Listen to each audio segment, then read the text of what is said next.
આપણે આ જે પ્રોડક્ટ છે રોક્સોન યુઝ કર્યા પછી એનું રિઝલ્ટ સરસ મળ્યું છે.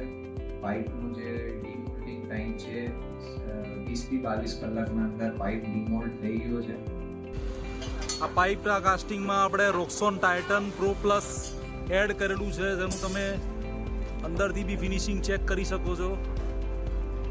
900 mm ના પાઇપનું કાસ્ટિંગ કર્યું છે અને એ કાસ્ટિંગથી આપણે જે કોન્ક્રીટ છે એમાં મટીરિયલ બી સારું બન્યું છે અને એની ફિનિશિંગ લેવલ એનું જે પાઇપ ડીમોલ્ડ થઈ એકદમ સરસ થઈ છે. હવે ફ્યુચરમાં આપણે હજી આપણે વધારે એને રેશિયોના અંદર યુઝ કરીશું.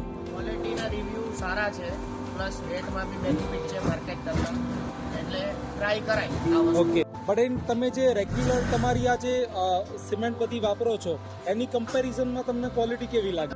આપણે જે મેન્યુઅલ ટેસ્ટિંગ કરીએ છીએ ઈંટો ખખડવી જોઈએ આમ તેમ એ પ્રમાણે તો બહુ સારી લાગે. ઓકે. આ દિવસે અમારી સિમેન્ટમાં ખખડતી નથી. ખબરતી નથી અને આની અંદર તમને સિમેન્ટમાં ખખડવાનો અવાજ આવે છે. આવે